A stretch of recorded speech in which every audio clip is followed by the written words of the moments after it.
ओम शांति। आज है 2 मई। अव्यक्त बाप दादा की रिवाइज कोर्स के मुरली के मधुर महावाक्य 23 दिसंबर 87 की है। मुरली का टाइटल है मनन शक्ति और मगन स्थिति। आज डबल ताजधारी डबल राज्य अधिकारी बनाने वाले बाप विशेष अपने डबल विदेशी बच्चों से मिलन मनाने आए हैं। बाप दादा देख रहे हैं कि चारों ओर के डबल विदेशी स्नेही सहयोगी सदा सेवा के उमंग उत्साह से स्नेह और सेवा दोनों में आगे बढ़ते जा रहे हैं। हर एक के मन में यह उत्साह है कि हमें बाप दादा की प्रत्यक्षता का झंडा लहराना है।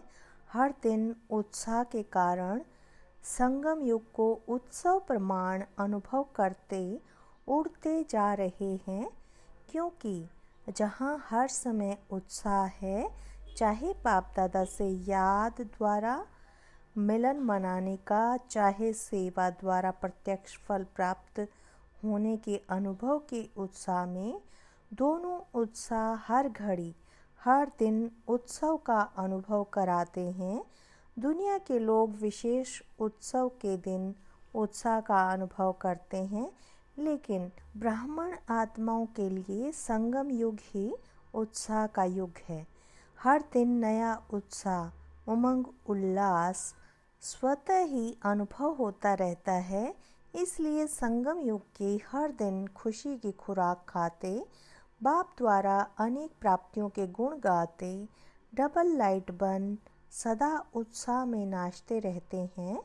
उत्सव में क्या करते हैं? खाते हैं, गाते हैं और नाचते हैं। अभी विदेश में विशेष क्रिसमस मनाने की तैयारियां कर रहे हैं। खाना, गाना, बजाना और नाचना यही करेंगे ना, और मिलन मनाएंगे। आप हर एक दिन क्या करते हो? अमृत वेले से लेकर रात तक यही काम करते हो ना। सेवा भी करते हो। सेवा अर्थात ज्ञान डांस करते हो। बाप दादा के गुणों के गीत आत्माओं को सुनाते हो, तो रोज उत्सव मनाते हो ना। कोई दिन ऐसा नहीं जो सच्चे ब्राह्मण यह कार्य न करते हों। संगम युग का हर दिन उत्साह भरे उत्सव का दिन है। वह तो 1-2 दिन मनाते हैं, लेकिन बाप दादा सभी ब्राह्मण बच्चों को ऐसे श्रेष्ठ बनाते हैं, ऐसे गोल्डन गिफ्ट देते हैं जो सदा के लिए संपन्न, सदा भरपूर बन जाते हो। वो लोग क्रिसमस के दिन का इंतज़ार करते हैं कि क्रिसमस फादर आकर आज गिफ्ट देंगे। वह क्रिसमस फादर को याद करते और आप क्रिसमस जैसा मीठा बनाने वाले बाप को याद करते हो। इतनी गिफ्ट मिलती है जो 21 जन्म यह गिफ्ट चलती रहती है। वह विनाशी गिफ्ट थोड़ा समय चल समाप्त हो जाएगी। यह अविनाशी गिफ्ट अनेक जन्म आपके साथ रहेगी। जैसे वो लोग क्रिसमस ट्री को सजाते हैं, बाप दादा इस बेहद के वर्ल्ड ट्री में आप चमकते हुए सितारों को, संगम योगी श्रेष्ठ धरती के सितारों को अविनाशी लाइट माइट स्वरूप में स्थित होने का अनुभव कराते हैं। वो लोग भी स्टार को मानते हैं, स्टार सजाते हैं। आप स्टार्स का यादगार स्थूल चमकती हुई लाइट्स के रूप में दिखाते हैं, या लाइट से सजाते या फूलों से सजाते हैं। यह किसका यादगार है? रूहानी खुशबूदार फूलों, ब्राह्मण आत्माओं का। यह सब उत्सव आप संगम योगी ब्राह्मणों के उत्साह भरे उत्सवों के यादगार हैं। संगम युग पर कल्प वृक्ष के चमकते हुए सितारे, रूहानी गुलाब, आप ब्राह्मण आत्माएं हो। अपना ही यादगार स्वयं देख रहे हो। अविनाशी बाप द्वारा अविनाशी रतन बनते हो, इसलिए अंतिम जन्म तक अपना यादगार देख रहे हो। डबल रूप का यादगार देख रहे हो। संगम युग के रूप का यादगार भिन्न भिन्न रूप से रीति से दिखाते हैं, और दूसरा भविष्य देव पद का यादगार देख रहे हैं। न सिर्फ अपने रूप का यादगार देखते हो, लेकिन आप श्रेष्ठ आत्माओं के श्रेष्ठ कर्मों का भी यादगार है, बाप और बच्चों के चरित्र का भी यादगार है। तो अपना यादगार देख सहज याद आ जाता है ना कि हर कल्प हम ऐसे विशेष आत्माएं बनते हैं, बने थे, बने हैं और आगे भी बनते रहेंगे। बाप दादा ऐसे सदा याद में रहने वाले, जिन्हों का यादगार अभी है, ऐसे बच्चों को देख हर्षित हो रहे हैं। याद में रहने वालों का यह यादगार है। याद का महत्व यादगार देख रहे हो तो डबल विदेशी बच्चों को अपना यादगार देख खुशी होती है ना। बाप दादा को डबल विदेशी बच्चों को देख डबल खुशी होती है। क्यों? एक तो कोने कोने में कल्प पहले वाले बिछड़े हुए खोए हुए बच्चे फिर से मिल गए। खोई हुई चीज़ अगर मिल जाती है तो खुशी होती है ना। बाप तो सभी बच्चों को देख खुश होते हैं, चाहे भारतवासी हो चाहे विदेशी। दूसरी बात डबल विदेशी बच्चों की है, जो भिन्न धर्म, भिन्न रीति रस्म के पर्दे के अंदर छिपे हुए होते भी इस पर्दे को सहज समाप्त कर बाप के बन गए। यह पर्दा हटाने की विशेषता है। पर्दे के अंदर से भी बाप को जानने की विशेषता डबल विदेशियों की है। तो डबल खुशी हो गई ना। डबल विदेशी बच्चों का निश्चय और नशा अपना अलौकिक है। बाप दादा आज चारों ओर के डबल विदेशी बच्चों को विशेष सदा उत्साह में रहने वाले, हर दिन उत्सव मनाने वाले, हर दिन वरदाता बाप द्वारा विशेष वरदान व विशेष आशीर्वाद लेने की डायमंड गिफ्ट बड़े दिल से बड़े दिन के लिए दे रहे हैं। सदा उत्सव भरी जीवन भव, सदा सहज उड़ती कला के अनुभवी श्रेष्ठ जीवन भव। अच्छा, आज बाप दादा वतन में 3 प्रकार के बच्चों को देख रहे थे। 3 प्रकार कौन से देखे? पहला, वर्णन करने वाले। दूसरा, मनन करने वाले। तीसरा, अनुभव में मगन रहने वाले। यह 3 प्रकार के बच्चे देश विदेश के सभी बच्चों में देखे। वर्णन करने वाले ब्राह्मण अनेक देखे, मनन करने वाले बीज की संख्या में देखे, अनुभव में मगन रहने वाले उससे भी कम संख्या में देखे। वर्णन करना अति सहज है, क्योंकि 63 जन्मों के संस्कार हैं। एक सुनना, दूसरा जो सुना वह वर्णन करना, यह करते आए हो। भक्ति मार्ग है ही सुनना या कीर्तन द्वारा, प्रार्थना द्वारा वर्णन करना। साथ साथ देह अभिमान में आने के कारण व्यर्थ बोलना, यह पक्के संस्कार रहे हैं।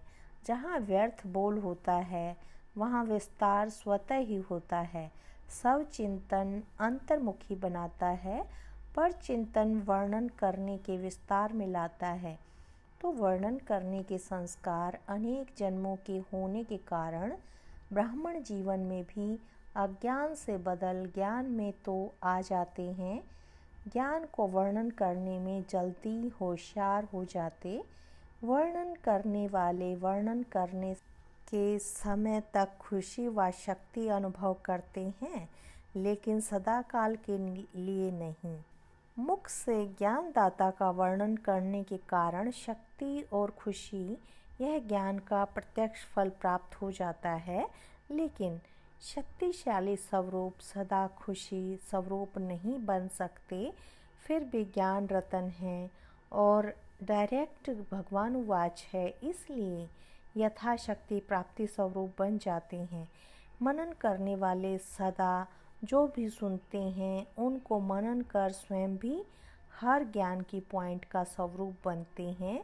मनन शक्ति वाले गुण स्वरूप, शक्ति स्वरूप, ज्ञान स्वरूप और याद स्वरूप स्वतः ही बन जाते हैं, क्योंकि मनन करना अर्थात बुद्धि द्वारा ज्ञान के भोजन को हजम करना है। जैसे स्थूल भोजन अगर हजम नहीं होता है तो शक्ति नहीं बनती है, सिर्फ मुख के स्वाद तक रह जाता है। ऐसे वर्णन करने वालों को भी सिर्फ ज्ञान मुख के वर्णन तक रह जाता, लेकिन वह बुद्धि द्वारा मनन शक्ति द्वारा धारण कर शक्तिशाली बन जाते हैं। मनन शक्ति वाले सर्व बातों के शक्तिशाली आत्माएं बनते हैं। मनन करने वाले सदा स्व चिंतन में बिजी रहने के कारण माया के अनेक विघ्नों से सहज मुक्त हो जाते हैं। क्योंकि बुद्धि बिजी है तो माया भी बिजी देख किनारा कर लेती है। दूसरी बात, मनन करने से शक्तिशाली बनने के कारण स्व स्थिति कोई भी परिस्थिति में हार नहीं खिला सकती। तो मनन शक्ति वाला अंतर्मुखी सदा सुखी रहता है। समय प्रमाण शक्तियों को कार्य में लगाने की शक्ति होने के कारण जहाँ शक्ति है वहाँ माया से मुक्ति है।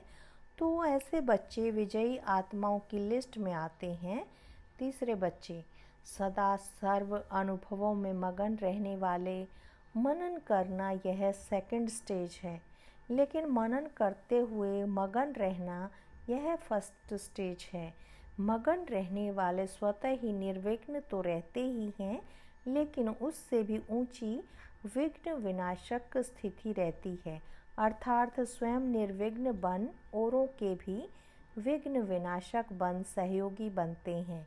अनुभव सबसे बड़े ते बड़ी अथॉरिटी है। अनुभव की अथॉरिटी से बाप समान मास्टर ऑलमाइटी अथॉरिटी की स्थिति का अनुभव करते हैं। मगन अवस्था वाले अपने अनुभव के आधार से औरों को निर्विघ्न बनाने के एग्जाम्पल बनते हैं। क्योंकि कमज़ोर आत्माएं उन्हों के अनुभव को देख स्वयं भी हिम्मत रखती हैं, उत्साह में आती हैं। हम भी ऐसे बन सकते हैं। मगन रहने वाली आत्माएं बाप समान होने के कारण स्वतः ही बेहद के वैराग्य वृत्ति वाली, बेहद के सेवाधारी और बेहद के प्राप्ति के नशे में रहने वाले सहज बन जाते हैं। मगन रहने वाली आत्माएं सदा कर्मातीत अर्थात कर्म बंधन से न्यारी और सदा बाप की प्यारी हैं। मगन आत्मा सदा तृप्त आत्मा, संतुष्ट आत्मा, संपन्न आत्मा, संपूर्णता के अति समीप आत्मा है। सदा अनुभव की अथॉरिटी के कारण सहज योगी, स्वतः योगी ऐसे श्रेष्ठ जीवन, न्यारी और प्यारी जीवन का अनुभव करते हैं। उनके मुख से अनुभवी बोल होने के कारण दिल में समा जाते हैं और वर्णन करने वाले के बोल दिमाग तक बैठते हैं। तो समझा, फर्स्ट स्टेज क्या है? मनन करने वाले भी विजयी हैं, लेकिन सहज और सदा में अंतर है। मगन रहने वाले सदा बाप की याद में समाये हुए होते हैं। तो अनुभव को बढ़ाओ, लेकिन पहले वर्णन से मनन में आओ। मनन शक्ति मगन स्थिति को सहज प्राप्त करा लेती है। मनन करते करते अनुभव स्वतः ही बढ़ता जाएगा। मनन करने का अभ्यास अति आवश्यक है, इसलिए मनन शक्ति को बढ़ाओ। सुनना और सुनाना तो अति सहज है। मनन शक्ति वाले, मगन रहने वाले, सदा पूज्य वर्णन करने वाले सिर्फ गायन योग्य होते हैं। तो सदा अपने को गायन पूजन योग्य बनाओ। समझा?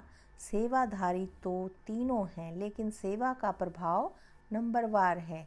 नंबरवार में नहीं आना, नंबर 1 बनना है।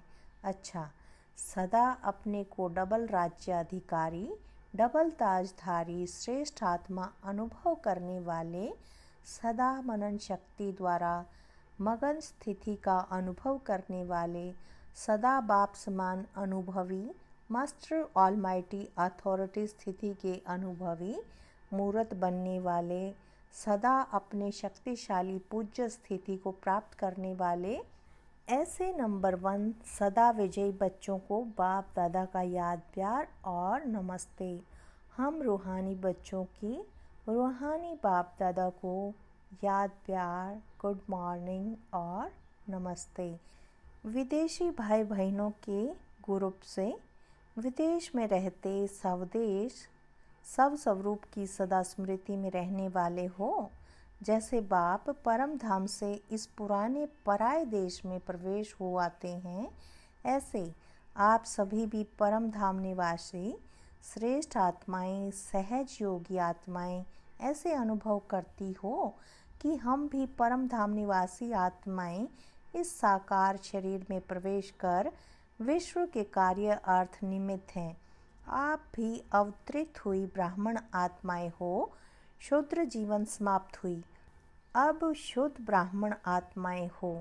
ब्राह्मण कभी अपवित्र नहीं होते। ब्राह्मण अर्थात पवित्र। तो ब्राह्मण हो या मैक्स हो, दोनों नाव में पांव रखने वाले नहीं, एक ही नाव में दोनों पांव रखने वाले। तो ब्राह्मण आत्माएं अवतरित आत्माएं हैं। वैसे भी जो भी आत्माएं अवतार बनकर आई हैं, अवतार रूप से प्रसिद्ध हैं, वह किस लिए आती हैं? श्रेष्ठ परिवर्तन करने के लिए। तो आप अवतारों का काम क्या है? विश्व परिवर्तन करना, रात को दिन बनाना, नर्क को स्वर्ग बनाना। इतना बड़ा कार्य करने के लिए अवतरित हुए हो, अर्थात ब्राह्मण बने हो। यह काम याद रहता है ना? लौकिक सर्विस भी किस लिए करते हो? इनकम भी कहाँ लगाने के लिए? सेंटर खोलने के लिए करते हो व लौकिक परिवार के लिए करते हो? अगर यह लक्ष्य रहता है कि कमाई भी ईश्वरीय कार्य में लगाने के लिए करते हैं, लौकिक कार्य करते भी सेवा ही याद रहती है ना? और किसके डायरेक्शन से करते हो? जब बाप की श्रीमत प्रमाण करते हो तो जिसकी श्रीमत है वही याद आएगा ना। इसलिए बाप दादा कहते हैं, लौकिक कार्य करते भी सदा अपने को ट्रस्टी समझो। ट्रस्टी भी हो और वारिस भी हो। चाहे कहाँ भी रहते हो, लेकिन मन से समर्पित हो तो वारिस हो। वारिस का अर्थ यह नहीं कि मधुबन में आकर रहो, लेकिन सेवा क्षेत्र पे रहते भी अगर मन से मेरापन नहीं है, अर्थात समर्पित हैं, तो वारिस हैं। तो सरेंडर हो या अभी कर्म बंधन के अंडर हो।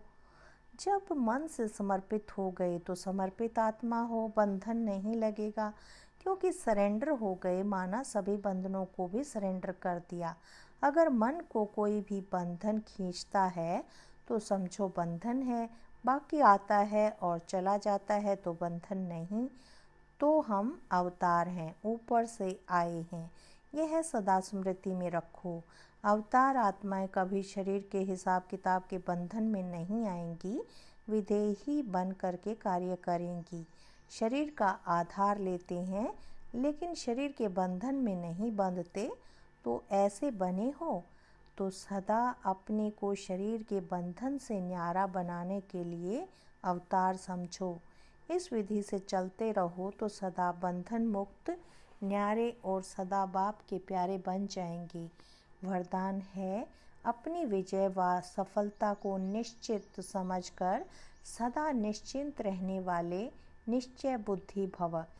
जो बच्चे सदा बाप में, स्वयं के पार्ट में और ड्रामा की हर सेकंड की एक्ट में 100% निश्चय बुद्धि हैं, उनकी विजय व सफलता निश्चित है। निश्चित विजय होने के कारण वे सदा निश्चिंत रहते हैं। उनके चेहरे से चिंता की कोई भी रेखा दिखाई नहीं देगी। उन्हें सदा निश्चय रहता है कि यह कार्य व यह संकल्प सिद्ध हुआ ही पड़ा है।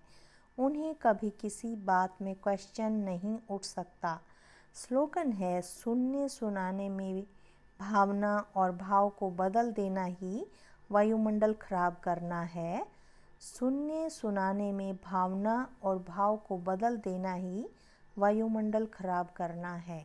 अच्छा, ओम शांति, ओम शांति।